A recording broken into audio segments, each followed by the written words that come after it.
GSSBની sub auditor, accountant, પેટા તિજોરી અધિકારીની ચાલો તૈયારી કરીએ. તો ચાલો આજના પ્રશ્નો જોઈએ. બજેટમાં કઈ બાબતોનો સમાવેશ થાય છે? એ તે ચોક્કસ સમયગાળાનું હોય છે, રાઈટ છે આ વિધાન. બી તેમાં આવક અને ખર્ચના અંદાજો હોય છે, આ પણ સાચું છે. સી તે આર્થિક જન્મ પત્રિકા અને રાજકીય દસ્તાવેજ છે, આ પણ સાચું છે. તો ઓપ્શન ડી આવશે, ઉપરોક્ત તમામ. નેક્સ્ટ ક્વેશ્ચન છે, નીચેના પૈકી કઈ બિન સંભાવનાત્મક નિર્દેશન પદ્ધતિ છે? એ સરળ યદચ્છ નિર્દેશન પદ્ધતિ, બી સ્તરિત યદચ્છ નિર્દેશન પદ્ધતિ, સી પદિક નિર્દેશન પદ્ધતિ, ડી સ્નોબોલ નિર્દેશન પદ્ધતિ. તો આન્સર આવશે ડી સ્નોબોલ નિર્દેશન પદ્ધતિ. વિડીયોમાં આગળ વધતા પહેલાં મિત્રો તમને અપીલ છે, ચેનલ પર નવા હોય તો સબસ્ક્રાઈબ કરી દો અને હા, લાઇક અને શેર કરવાનું ન ભૂલતા. વિડીયો બનાવવા માટે ખૂબ મહેનત લાગે છે. કાસ્ટિંગ વોટ એટલે શું?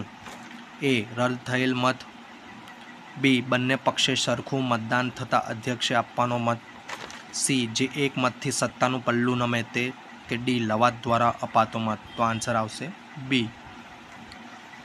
નેક્સ્ટ પ્રશ્ન છે, ચલિત ખર્ચમાં વધારો શામાં પરિણમે છે?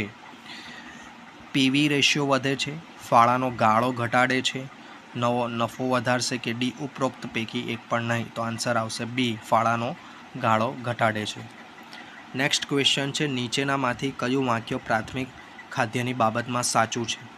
એ તે મહેસૂલી આવક અને મહેસૂલી ખર્ચ વચ્ચેનો તફાવત છે, બી તે મૂડી આવક અને વ્યાજની ચૂકવણી વચ્ચેનો તફાવત છે, સી તે રાજકોષીય ખાદ્ય અને વ્યાજની ચૂકવણી વચ્ચેનો તફાવત છે, કે ડી તે રાજકોષીય ખાદ્ય અને વ્યાજની ચૂકવણીનો સરવાળો છે. તો આન્સર આવશે સી, તે રાજકોષીય ખાદ્ય અને વ્યાજની ચૂકવણી વચ્ચેનો તફાવત છે.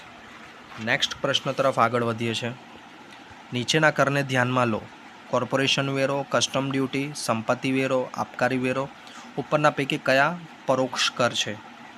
તો આમાં કસ્ટમ ડ્યુટી અને આબકારી વેરો, એટલે આન્સર આવશે બી, 2 અને 4. તો આ પ્રકારના પ્રશ્નો મેળવવા માટે ચેનલ સાથે જોડાયેલા રહો.